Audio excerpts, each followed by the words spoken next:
오늘 이제 말씀 제목을 우리 옥에 갇힌 이유 그리고 옥문이 열린 이유 해서 오늘 이제 사도들이 이 주의 복음을 증거하다가 이 옥에 갇히게 되죠. 그리고 또 옥에서 이제 주의 사자가 그들을 끌어내어서 이 복음을 증거하는 그 장면을 보게 됩니다. 17절 말씀 보니까 대제사장과 그와 함께 있는 사람 이 사두개인 당파가 다 마음의 시기가 가득하여 일어났다. 그래서 사도들을 잡아다가 옥에 가두었다라고 이야기하죠. 그래서 지금 왜 사도들이 지금 옥에 갇히게 되었는가 이것을 살폈을 때 우리 이전 말씀 보면 이 사도들은 이제 예수 그리스도의 이름을 증거할 때 그 이름의 능력이 계속 역사하죠. 많은 기사와 표적들이 일어나고 또 그들이 단순히 이제 기사와 표적만을 보이는 것이 아니라 사람들이 모여들을 때 그 주의 복음, 예수 그리스도의 그 복음을 그 많은 이들에게 증거하기 시작하죠. 그리고 그 복음을 들은 이들이 예수 그리스도께 나와서 예수를 믿고 그의 제자들이 되는 일들이 계속 이어지고 있습니다. 지금 이 대제사장과 이 사두개파 사람들은 예수라는 이가 살았을 때도 굉장히 골칫거리였어요. 많은 사람들이 예수를 따랐고 또 예수라는 이가 가르치는 그 말씀이 자신들의 기득권을 다 흔들고 있는 그런 상황들이었죠. 그래서 예수라는 이를 제거하면 다시 이제 안정적으로 자신들이 원하는 그 모습대로 흘러갈 거라고 기대했는데 지금 예수가 죽고 없는 상황에서 그 상황에서 도리어 큰 무리가 예수님께 나아가고 또 예수님의 제자가 되는 일들이 일어나고 있는 거죠. 굉장히 이 자존심도 상했을 것 같고 또 시기하는 마음이 더 이제 가득하기 시작합니다. 그리고 이미 앞서서 지금 이 사도행전 4장 말씀 보면 그 베드로와 요한을 그 안진뱅이를 40년 된 안진뱅이를 일으켜 세웠던 그 베드로와 요한 그리고 그들이 예수의 이름을 증거할 때 예수 안에 죽은 자의 부활이 있다라고 증거할 때 이미 한 차례 붙잡혔어요. 그리고 이 공회 앞에 세워서 그들을 신문했죠. 그래서 공회원들은 이제 자기가 가진 가장 큰 권세를 가지고 이 베드로와 요한을 위협하기 시작합니다. 예수의 이름, 그 십자가의 이 십자가의 복음을 증거하지 못하도록 그들이 다시는 말하지 못하도록 자기가 할 수 있는 그들이 할 수 있는 가장 큰 위협을 지금 이 베드로와 요한에게 가했죠.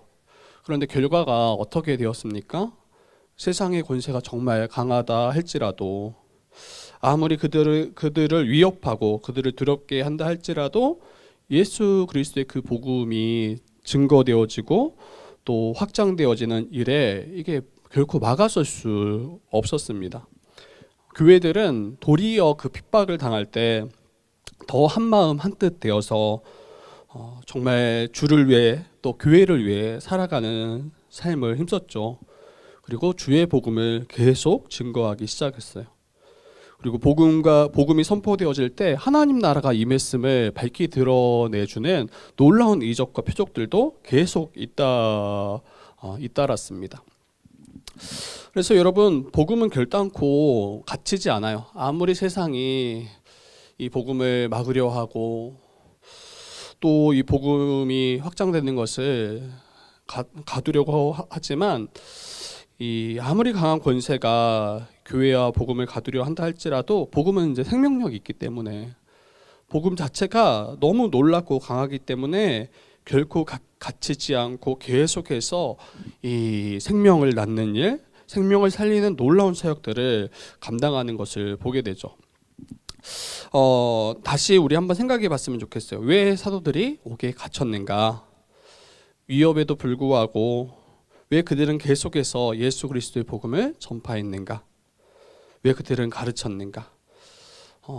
확신이 있는 거죠. 그리고 너무 분명한 거죠. 예수의 그 이름만이 우리를 구원하시고 또 죄와 사망 가운데 죽어 있던 자들을 살리실 그 능력의 이름임을 이제 확실히 믿었기 때문이에요. 정말 이것을 꼭 붙잡고 있기 때문이에요. 그리고 예수가 실제로 죽음에서 다시 사셨고 예수 안에 부활의 능력이 있고 예수가 하늘 보좌 우편에 앉으셔서 우리를 다스리시는, 온 우주 만물을 다스리시는 주와 그리스도가 되셨음을 성령을 통해서 분명하게 믿었고 확신했기 때문입니다. 그래서 결단코 이 세상의 위협과 세상의 강한 권세라 할지라도 그들을 막을 수 없었던 거죠. 그리고 대제사장들과 이 사두개파 사람들은 그들이 할 수 있는 최고의 것은 그냥 위협하는 거예요. 계속 그들이 복음을 증거하지 못하도록, 이 더 이상 예수의 이름을 증거하지 못하도록 계속 위협하는 겁니다. 이 말을 이제 오해하시면 안 돼요. 그 세상의 위협이 만만하다, 아무것도 아니다, 가볍다 이렇게 말하는 게 아니에요. 실제로 우리의 삶의 털을 다 흔들 만한 그런 권세예요. 어떤 이들은 이 복음 때문에 우리의 삶의 진로의 방향들이 달라지기도 하고, 어떤 이들은 이 진로를 막히기도 하고, 정말 우리의 살아갈 털을 흔들어 버릴 만한 그런 권세가 있어요. 근데 그 권세에 이제 억눌리기 시작하면, 딱 갇히기 시작하면 예수의 이름을 이제 입에 우리가 내기가 너무 어렵죠. 실제로 한번 여러분 생각해 보세요. 세상에서 그리스도인들이 이 복음을 분명히 증거하며 살아가야 된다라는 거 우리는 다 알아요. 그런데 세상에서 그 이름을 우리가 선포하고 전하고 가르치는 삶을 살아가는 거는 정말 만만치가 않아요. 이미 보이지 않은 그런 영적인 이 갇힘이 있는 거예요. 우리 입술을 딱 틀어막고 한마디도 그 예수의 이름, 그 이름 한마디조차 할 수 없도록 딱 우리의 입을 막아버리고 그 권세 앞에 우리가 딱 작아지도록 우리를 끌어간단 말이에요. 근데 그때 우리가 생각해야 될 것이 이 영적인 싸움이 분명히 있음을 우리가 기억했으면 좋겠어요. 이게 단순히 우리의 그냥 안위만을 위한 게 아니라 그 뒤에 여전히 이 영적인 싸움이 있어서 이 주의 복음을 증거하지 못하도록, 말하지 못하도록 우리의 입을, 우리의 삶을 가두려고 한다라는 것을 우리가 기억했으면 좋겠어요. 근데 그때 정말 이 부활의 생명을 가진 신자들은 갇히지 않는다는 거예요. 그때도 주의 복음을 증거하고 이 복음으로 인하여 갇히는 것을 두려워하기보다는 이 예수의 이름을 증거함으로 생명이 일어나는 것을 더 기대하고 또 소망하며 나아갑니다. 그래서 예수 그리스도의 그 뜻을, 그 말씀의 명령을 순종함으로 땅끝까지 이르러 주의 증인으로 살아가는 그러한 삶을 사는 자들이 바로 신자입니다. 다시 한번 이제 이야기 드리지만 여러분, 복음으로 인해서 이제 고난받는 것, 그리고 때로는 그 복음, 예수 그리스도의 이름으로 인해서 어려움을 당하는 거, 여러분 이게 이상한 일이 아니라는 거예요. 성경은 계속해서 그리스도와 함께 고난받으라라고 이야기하는데, 어느 순간 이제 한국 교회는 예수 믿으면 복 받고, 이게 틀린 말이 아니에요. 근데 다 이제 기복적인, 세상에서 잘 되고 세상에서 뭔가 안전하고 세상에서 어려움 당하지 않는, 이게 이제 세상 다른 종교에서 말하는 그런 내용들과 크게 다르지 않아요. 부정한 것을 막고 이제 잘못된 것, 어떠한 일들을 막아내는, 이게 이제 부적을 쓰거나 이런 거 다 똑같은 거잖아요. 또 어떤 이들은 부적만 쓰지 않았지 어떤 성경 말씀 한 절을 그냥 집 앞에 딱 걸어놓고, 이 말씀이 우리 가정을 지키겠지, 이런 식의 이제 모습들이 혹 우리에게 있을 수 있는 거죠. 복음으로 인해서 갇히는 것을 두려워하지 말아야 됩니다. 복음으로 인해서 환난 당하는 것을 이상하게 여기지 말아야 됩니다. 우리 마가복음에서도 이미 살폈지만 우리가 예수의 참 제자라면 단순히 그분이 우리에게 말씀하시고 가르치신 그 내용을 이해하고 옳습니다 이렇게 동의하는 수준에서 그치지 않아요. 참된 믿음은 그 주님이 가신 그 길을 한 걸음 한 걸음 따라가는, 그것이 바로 참된 믿음이죠.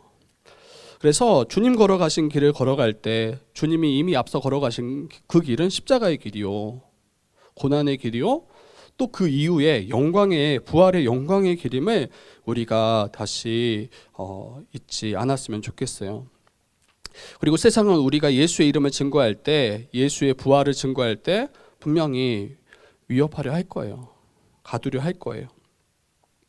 그런데 이제 그 위협에 갇히기를 극도로 꺼려하고 이걸 피하려고 할 때 우리는 뭐 평안한 삶은 혹 살 수 있을지 몰라요.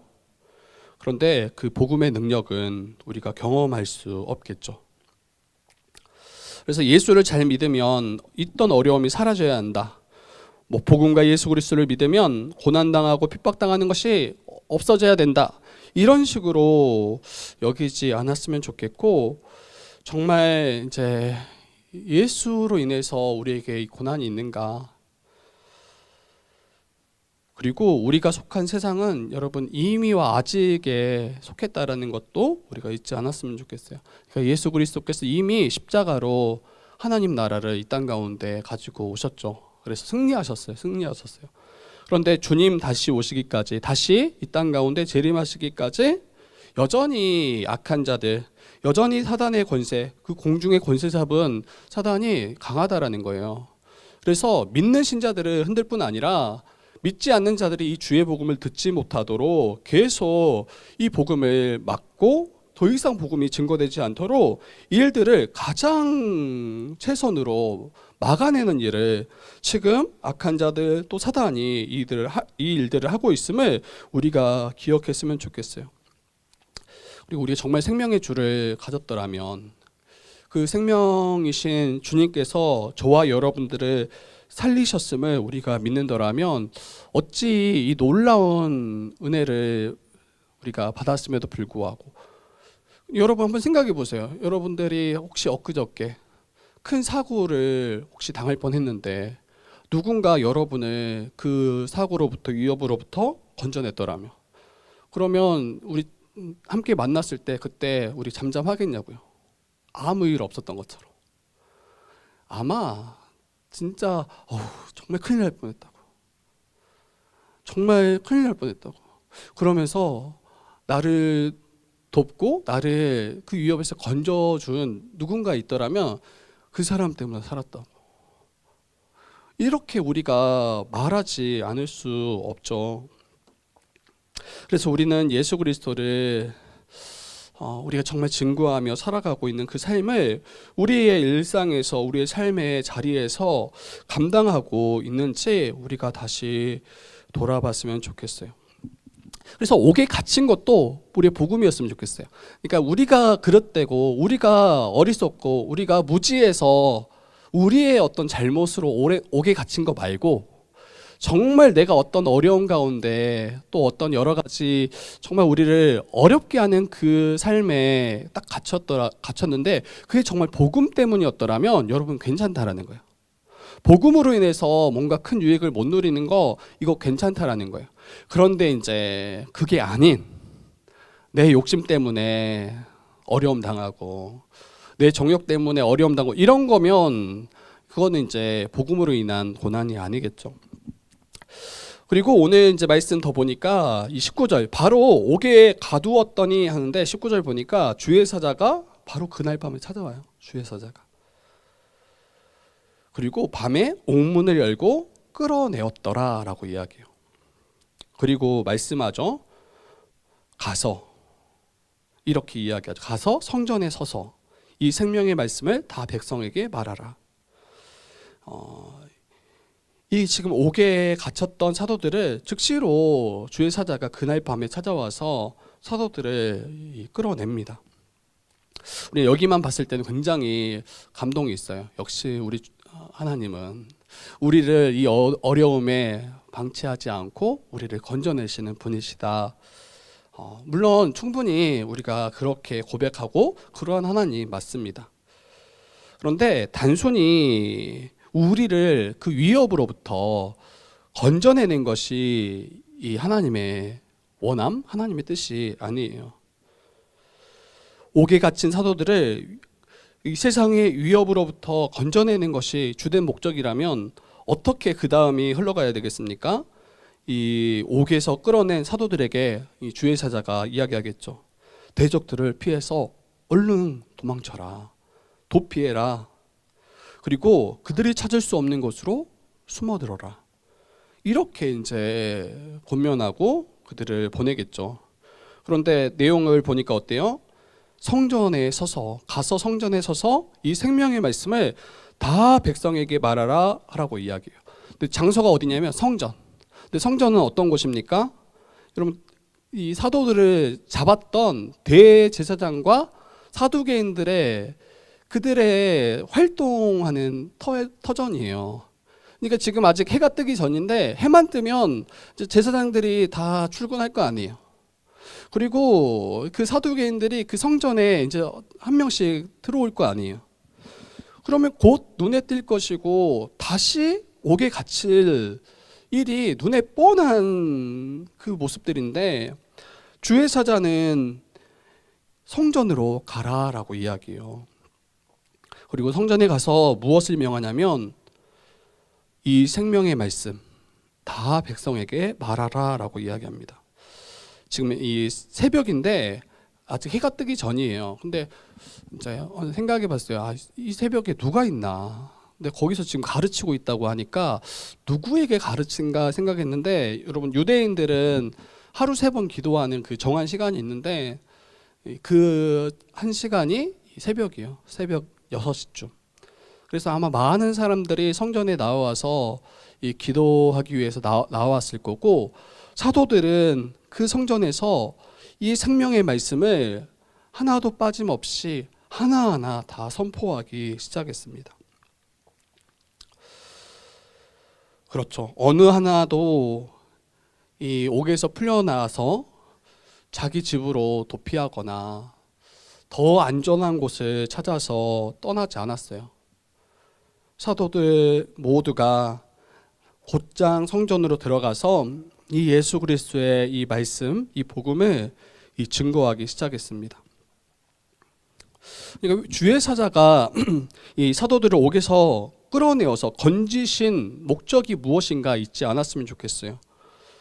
그들을 단순히 구원하기 위함이 아니라 구원 이후의 목적이 분명해요.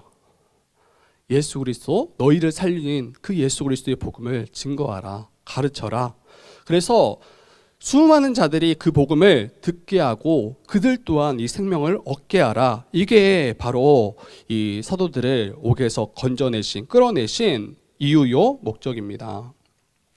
그러니까 옥에 갇힐 때도 복음을 위해서 갇혔더라면 옥에서 우리를 건지심도 복음을 위해서 우리를 건지셨음을 우리가 기억했으면 좋겠어요. 신자들도 마찬가지예요. 우리는 본래 죄와 사망 아래에 갇혔던 자들이에요. 그래서 하나님의 진노와 저주를 피할 수 없는 그 진노 아래 완전히 갇혔던 자들이 바로 저와 여러분들이었잖아요. 근데 우리를 그 어둠과 그 악과 그 모든 심판으로부터 우리를 건져내셨다고요. 자유케 하셨다고요. 그런데 그 자유가 끝이 아니에요. 그 건지신 것이 끝이 아니에요. 우리를 건지셔서 기대하시고 원하시고 바라시는 것이 있다라는 거예요. 그게 무엇입니까? 우리를 구원하신 목적? 바로 우리를 살리신 그 생명의 말씀. 그 생명의 말씀을 하나도 빠짐없이 세상을 향하여, 세상에 주를 알지 못하는 자들을 향하여 이 복음을 증거하도록 우리를 부르셨다는 거예요. 그러니까 왜 우리를 구원하셨는가? 우리는 다 예수를 믿고 구원받으면 끝이라고 생각해요.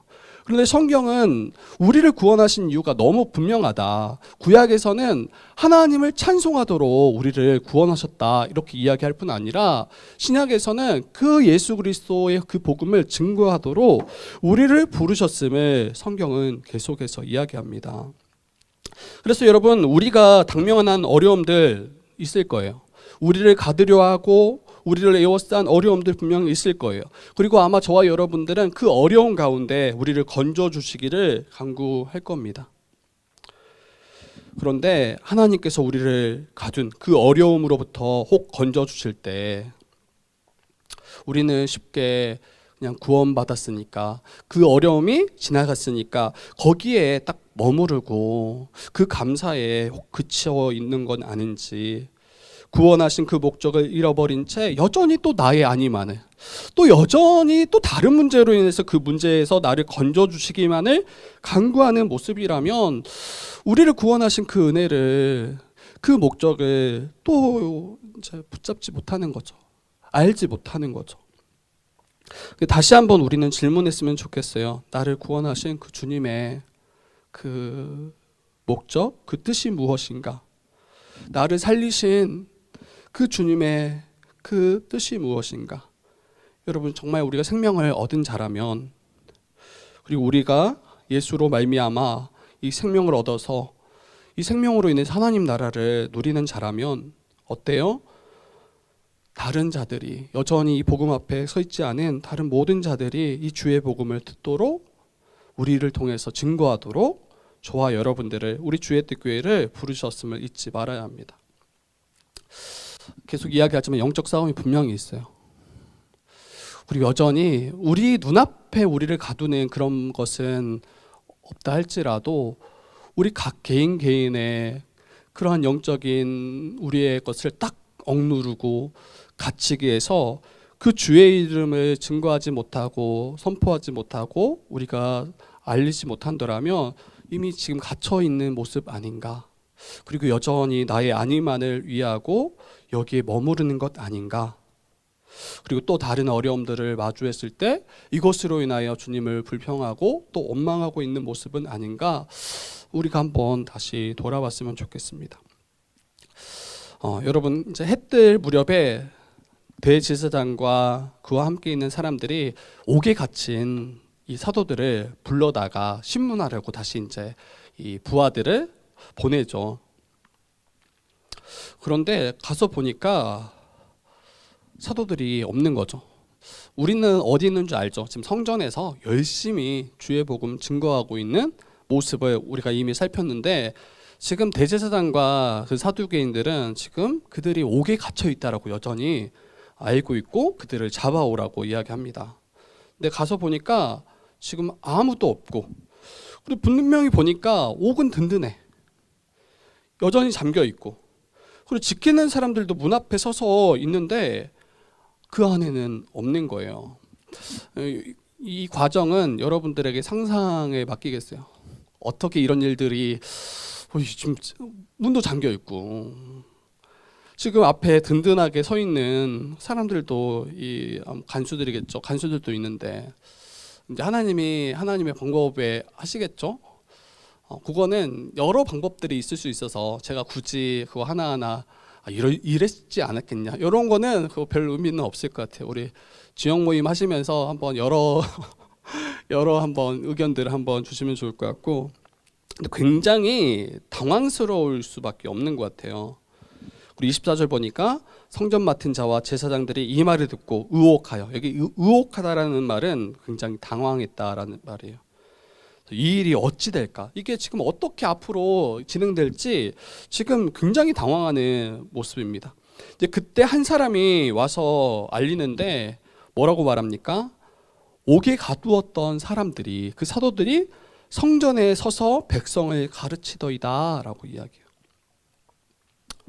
그리고 26절 보니까 성전 맡은 자가 이 부하들과 같이 가서 그들을 잡아옵니다. 다시 잡아와요.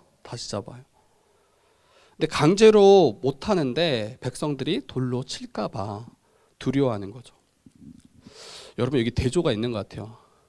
지금 사도들은 공의와 그 세상의 권세자들이 자기들을 어떻게 대할지 너무 잘 알아요. 굉장히 위협할 거고 큰 해를 가할 수 있다라는 거 알아요.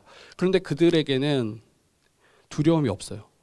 담대하게 그 주의 사자가 말씀할 때 그 말씀 듣고 곧장 성전으로 가서 그 주의 복음을 증거하잖아요.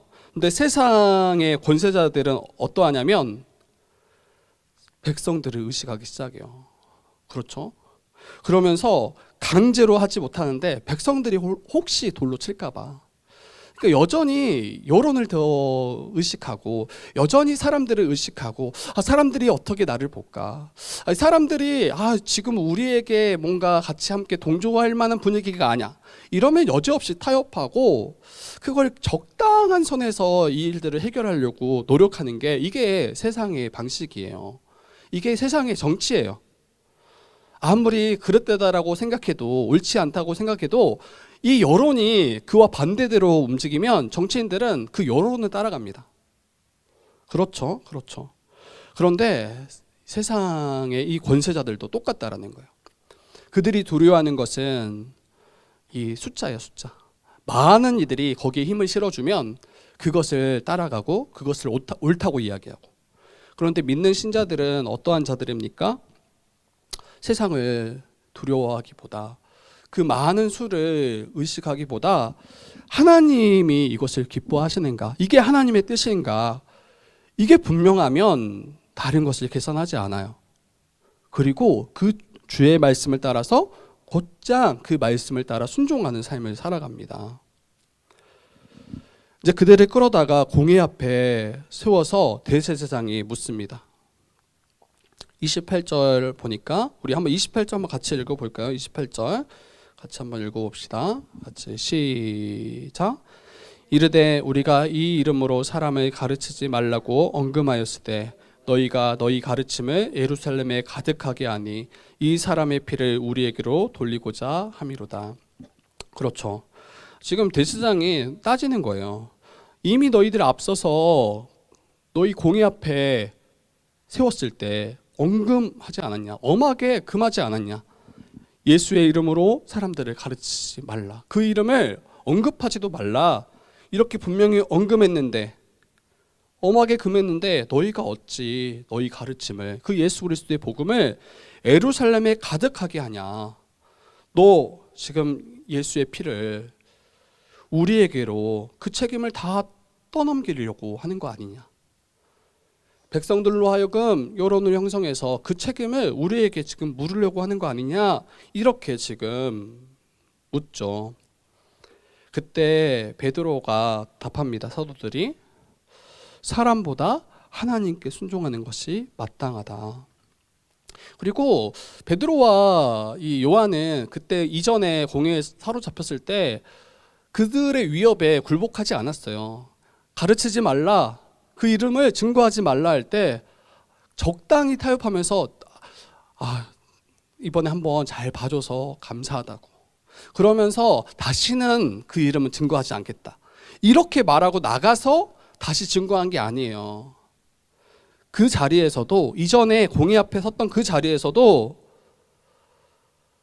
사람들의 말을 듣는 것보다 하나님의 말을 듣는 것이, 이것이 합당하다, 이렇게 분명하게 이야기하면서 결코 그 이름을 증거하지 않는 일에 타협하지 않겠다, 분명한 선을 그었던 모습을 우리가 기억해야 돼요. 근데 마치 이제 언금했으니까, 엄하게 금했으니까 그것을 따라가는 것이 당연한 것처럼, 이미 그렇게 이 협의가 된 것처럼 이런 식으로 묻고 있는 거죠. 그리고 이 사람의 피를 우리에게로 돌리고자 함이로다, 이렇게 말하잖아요. 근데 예수님이 빌라도 앞에서 신문당하실 때 그때 빌라도가 손을 씻으면서 이 사람이 죄가 없는 거 너무 분명한데 지금 계속 십자가에 달라고 이 제사장들이 백성들을 충동해서 일들을 결국에는 이루어내잖아요. 근데 빌라도가 손을 씻으면서 이 사람의 피는 나와 상관없다. 그리고 그렇게 이야기하자 그 백성들이, 또 이 제사장들의 무리가 그 피의 값을 우리에게 물어라, 내가 이것을 감당하겠다, 그리고 자기뿐만 아니라 자기 후손들이 이걸 감당하겠다, 자기에게 돌려라 라고 이야기하는데, 지금 제 여론이 또 심상치 않으니까 여지없이 한 발 빼는 모습이에요. 왜 이 사람의 피를 우리에게로 돌리냐. 아니, 돌리라고 했거든요. 돌리라고 했는데 돌리니까 너무 이제 당황하는 거죠. 그러면서 아까 말씀드렸던 것처럼 사람보다 하나님께 순종하는 것이 마땅하다. 저와 여러분에게도 다시 물었으면 좋겠어요. 사람보다 하나님께 순종함이 마땅하다. 우리의 삶의 자리에서 분명히 세상에서 말하는 것은 그 복음 말하지 마, 불편해, 어려워, 이렇게 우리에게 요구할 거예요. 어쩔 수 없어요, 그것은. 근데 그때 우리가 사람보다 하나님께 순종하는 것이, 이것이 정말 마땅함을 우리가 알고 이러한 그 길을 걸어가고 있는지 우리가 다시 한번 돌아봤으면 좋겠습니다. 그리고 사도들은 예수 그리스도의 복음을 분명하게 다시 증거하는데, 그러니까 공회 앞에 섰을 때에도 그들이 말하는 건 복음이에요. 그러니까 이 옥의 갇힘도 복음으로 인함이요, 옥에서 건진받음도 복음을 증거하기 위함이요, 지금 공회 앞에 신문당하는 그 자리에서도 복음을 증거하는 삶을 사도들이 살아요. 29절 보니까 베드로와 사도들이 대답하여 이르되, 이제 사도 하나님께 순종하는 것이 마땅하다 하면서 30절에 너희가 나무에 달아 죽인 예수를 우리 조상의 하나님이 살리셨다. 31절에 이스라엘에게 회개함과 죄사함을 주시려고 그를 오른손으로 높이사 임금과 구주로 삼으셨느니라 라고 이야기해요. 그 자리에서, 공회에 선 그 자리에서 그 세상의 가장 강한 권세가 그를 억누르려고 할 때 그때 딱 갇히지 않고 그 자리에서조차도 예수의 복음을 증거하는 그 삶을 살아가는 것을 보게 되고, 분명하게 말합니다. 너희가 나무에 달아 죽인 예수, 그 예수가 다시 사셨다. 다시 사셨다. 그리고 지금 그들에게 책임을 돌리고자 이 이야기를 하는 게 아니에요.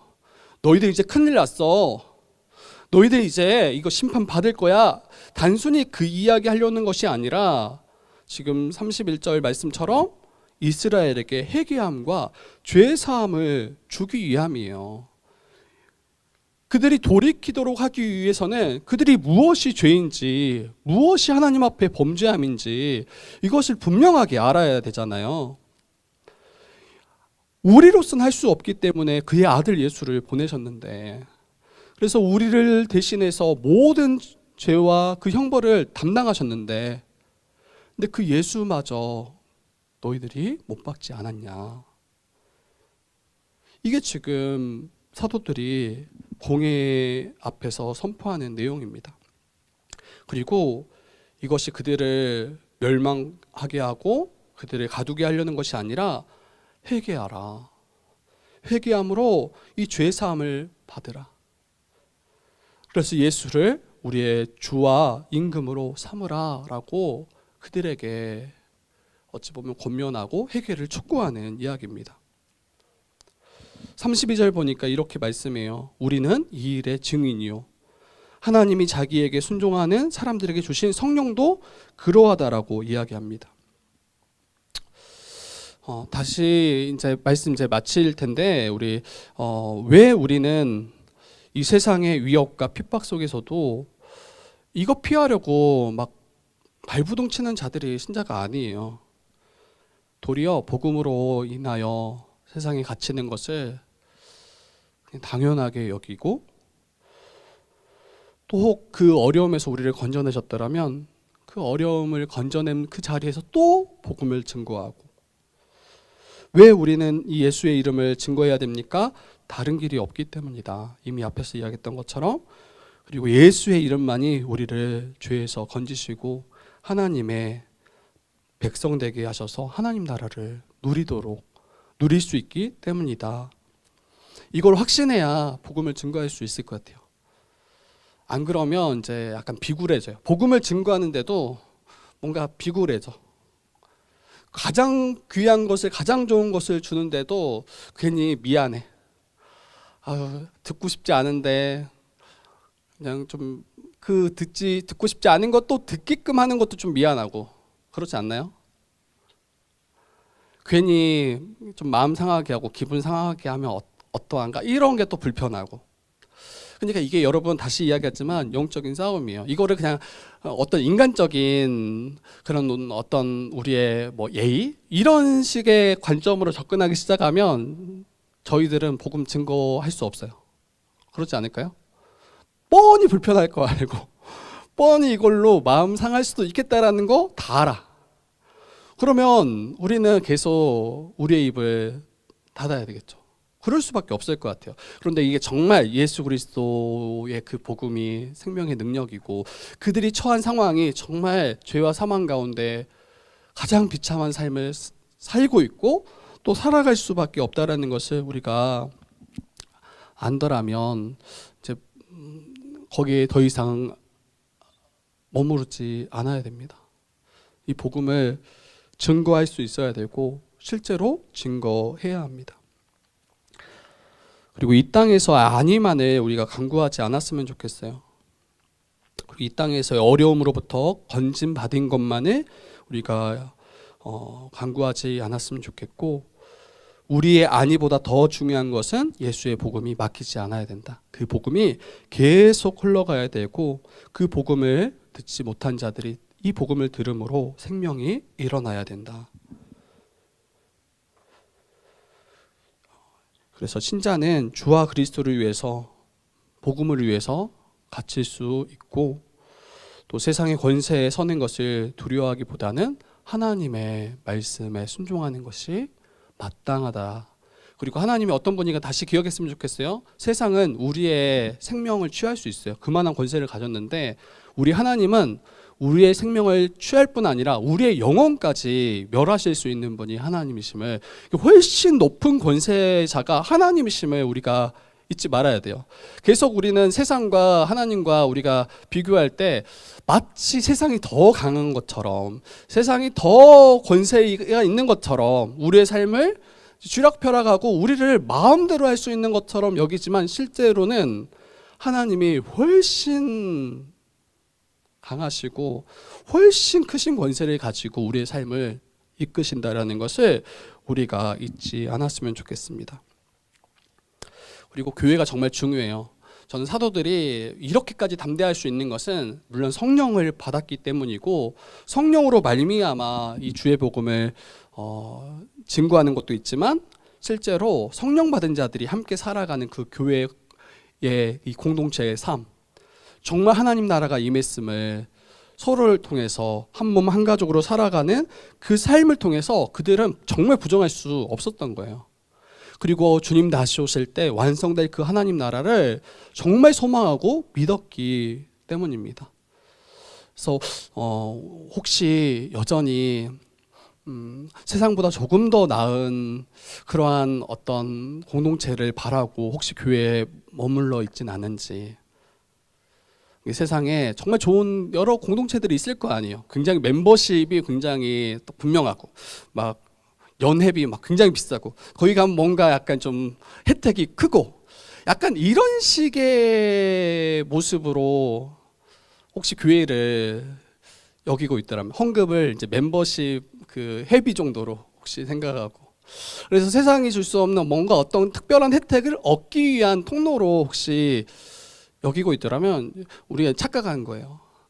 멤버십이 맞죠? 하나님 나라의 멤버십. 근데 정말 하나님이 본래 주시고자 했던, 그리고 거저 주시는 거예요. 여러분들이 우리가 뭐 헌금 냈다고 해서 이 멤버십이 발동하고 여기에서 우리가 혜택을 누리는 게 아니라 우리가 하나님의 자녀되었기 때문에 믿음으로 말미암아 이 복음이 우리 가운데 역사하기 때문에 모든 자들이 교회에 나온다라면 가난한 자든 부한 자든 잘 배운 자든 덜 배운 자든 어떤 우리의 신분에 어떤 우리가 여기는 그 높고 낮음 전혀 상관없이 정말 모든 자들이 교회를 통해서 하나님 나라를 풍성히 누려야 됩니다. 그러할 때 우리는 증거할 수 있고, 그리고 세상 사람들이 어떻게 우리가 믿을 수 있냐 그렇게 우리에게 질문할 때 그때 교회를 말할 수 있었으면 좋겠어요. 교회를 통해 알아라. 교회를 통해 더 믿어라. 물론 복음은 분명해야 돼요. 근데 그 복음을 교회를 통해서 확신시키고 정말 그러하다라는 것을 우리가 함께 나눌 수 있는, 그래서 계속 이 복음이 증거되어지고 막히지 않고 확장되어져서 이 하나님 나라가 우리 주의택 교회 가운데 계속 역사하는 그러한 우리 주의택 교회 되기를 주님의 이름으로 부탁드립니다.